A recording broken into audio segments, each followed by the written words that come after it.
तरह से जो इंसान एक महिला की इज्जत नहीं कर सकता, वो देश की महिला की क्या इज्जत करेगा? ये सोचने की चीज है आप लोग। जो स्वयं अपनी पत्नी को हटा दिया, उससे शादी करके तब उसकी भी जिम्मेदारी नहीं ले सका, तो ये हमारी जिम्मेदारी कैसे लेगा? एक ये सोच का विषय है। यहाँ जो हमारी आई है वो कहाँ की है, उनका अता है ना पता है, और मुझे कहती है लापता है। पहले अपना पता बताएं, इन लोगों के पास क्या है? सिर्फ मेरे को कोसने के अलावा वो कर क्या रही है यहाँ? इसके पहले वो कहाँ थे? जब कोरोना में यहाँ पर जरूरत थी उनके पैसे की, तो वो पैसा कहाँ उन्होंने लुका के रखा था? जो जैसे ही प्रत्याशी घोषित हुई वैसे ही आके उन्होंने 12 करोड़ रुपया यहाँ दे दिया। उन्होंने ये नहीं सोचा क्यों रखी थी वो इस पैसे को, कहाँ के लिए रखी थी। हमारे पास से जो पैसा आता है हम तुरंत उसको दे देते हैं, और ऊपर से मुझे भ्रष्टाचार का आरोप लगा रही है। जो भ्रष्टों की सरकार बना के रखी है, जो वॉशिंग मशीन में जाते हैं और इधर से निकलते हैं कलंकित जाते हैं और वहां से निष्कलंक होके निकलते हैं, ये वो सोचें। और वो कितना भ्रष्टाचार करके आई है यहाँ, ये भी तो बताएं। और मुझे साबित कर देंगे मैं भ्रष्टाचारी हूँ तो मैं चुनाव से बाहर हो जाऊंगी, ये भी मैंने कहा। महान जी ने भी यही कहा है। एक आदमी तो खड़ा होकर बता दे किसी ने मुझे ये, तो निश्चित रूप से ये आखिरी चुनाव माना जाएगा। ना हमारे पार्षद चुनाव होंगे, ना हमारे पंचायत के चुनाव होंगे, और ना ही हमारे जनपद के होंगे, ना विधायकों के, ना सांसदों के। एकमात्र अत्याचारी ही करेगा राज।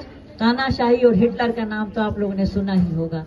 जैसे जैसे ये बोल रहे हैं कि हम 400 पार का मतलब ये होता है कि इनकी जो मंशा है, इनकी नीयत है, वो खराब हो चुकी है। और चूंकि मैं संसद में बैठ के देखती हूँ, जो इंसान सोनिया गांधी को विधवा, इडली की विधवा कहता है, जो इंसान एक महिला की इज्जत नहीं कर सकता, वो हम महिलाओं की क्या इज्जत करेगा? देश की महिलाओं की क्या इज्जत करेगा? ये सोचने का भाव है कि जब वो किसी गरीब, जब हमारी कांग्रेस थी तब शायद 30 करोड़ लोग की जनता गरीबी रेखा में थी, जो पूरी उठने वाली थी। लेकिन पिछले 10 सालों में वो 80 करोड़ तक पहुंच गई है। जबकि ये वो कहते हैं कि हम भारत में विकास कर रहे हैं। वो विकास कहाँ है?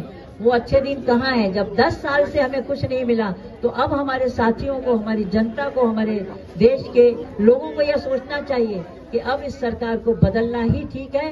नहीं तो अत्याचार के साथ संविधान तो खतरे में है ही, हम खुद खतरे में हैं, हमारी स्वतंत्रता खतरे में है। यदि हमें अपने आप को बचाना है तो कांग्रेस की सरकार बनाना है। और जब ये गठबंधन की सरकार बनेगी तो आप लोगों को और आपके लिए क्या क्या हमने योजनाएं बनाई हैं, वो योजनाएं तो आपके पास आ ही चुकी होंगी।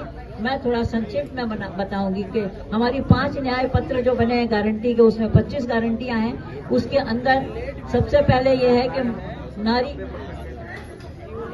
महालक्ष्मी नारी न्याय योजना, इसके अंतर्गत एक परिवार, भारतवर्ष की बात है, ये कोई छत्तीसगढ़ की बात नहीं है, पूरे भारत में ये लागू है। हर परिवार की एक महिला के खाते में 8,333 रुपया आएंगे। ये क्यों आएंगे? क्योंकि एक सम्मानीय निधि है जो एक महिला को दी जाएगी। ये सोनिया गांधी महिला है, इसलिए महिलाओं के बारे में चिंतित है। और उन्होंने कहा है कि एक सम्मानीय निधि सम्मान से जो हमको देंगे तो इनके जिंदगी में काम आएगी, इनके